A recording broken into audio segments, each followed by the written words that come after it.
రాష్ట్రంలో కాంగ్రెస్ బీజేపీ చేస్తున్న కుట్రలను తిప్పికొట్టి ఓట్లను కాపాడుకోవాల్సిన బాధ్యత బూత్ ఏజెంట్లపైనే ఉందని మాజీ మంత్రి హరీష్ రావు అన్నారు. కేసీఆర్ కు పేరొస్తుందనే అక్కసుతో రేవంత్ రెడ్డి బురద రాజకీయాలు చేస్తున్నారని మండిపడ్డారు. రైతు డిక్లరేషన్ లో ఇచ్చిన ఒక్క హామీని కూడా అమలు చేయలేదన్నారు. 30,000 కోట్ల రైతు బంధు ఎగ్గొట్టి వేములవాడ రాజన్న సాక్షిగా రుణమాఫీపై మాట తప్పారని ఆరోపించారు. కాంగ్రెస్ సర్కార్ను రైతులే తరిమికొట్టి రోజులు దగ్గరకొచ్చే ఉన్నాయని చెప్పారు. కరీంనగర్ నియోజకవర్గ బీఆర్ఎస్ కార్యకర్తల విస్తృత సమావేశంలో హరీష్ రావు పాల్గొన్నారు.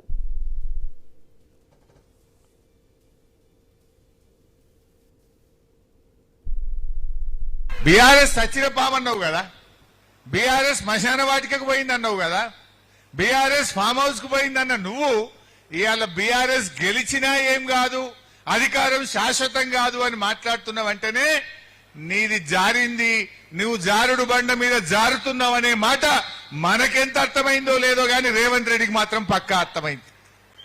అందుకే గా మాటలు ఆయన నోట్లకెళ్ళి వస్తున్నాయి.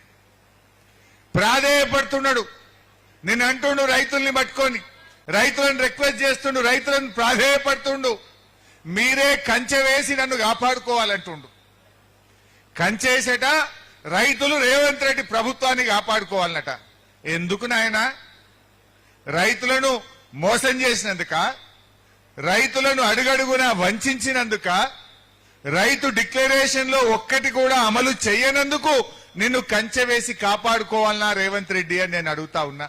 ఇవాళ రైతు బీమా 6 నెలలైంది ఆగిపోయి. రాష్ట్రంలో చనిపోయిన 7,600 మంది రైతు బిడ్డలకు బీమా డబ్బులు అందకుండా ఆగం చేసినందుకు నిన్ను కంచె వేసి కాపాడుకోవాలన్నా? దేనికోసం కాపాడాలి?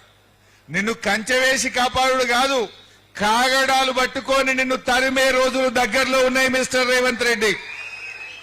రైతులందరూ కాగడాలు బట్టి తరుముతారు బిడ్డ నిన్ను. నిజంగా ఈ కరువు ఇట్లే ఉంటే రేపు కరీంనగర్ కు మంచినీళ్లు కూడా ఉండయి. కరీంనగర్ కు రేపు ఎండాకాలంలో మంచినీళ్లకు కూడా ఇబ్బంది పడే పరిస్థితి వస్తుంది.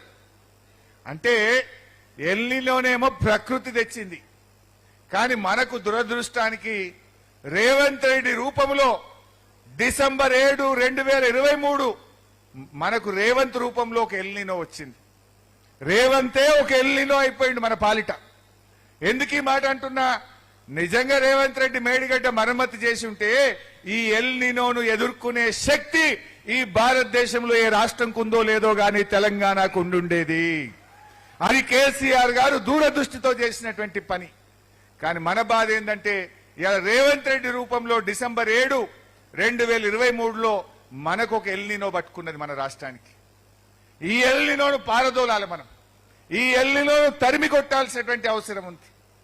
అది ప్రకృతి తెచ్చిన ఎల్నినో అయితే ఇవాళ తెలంగాణకు రేవంత్ రూపంలో మనకు 2023 డిసెంబర్లో ఒక ఎల్నినో పట్టుకున్నది. దీన్ని తరిమి కొట్టాలి. ఇవాళ ఓటర్లకు డౌట్ ఉంటుంది, నేను పని తాప ఓటేసినా నేను ఎందుకు నింపపో అని కొంతమంది ఆర్గ్యుమెంట్ కూడా పెడుతుంటారు. సంధాయించాలి. ఇది ఎంత డేంజర్ అంటే కొత్తగా ఓటు రాసుకున్నాడే ఇది.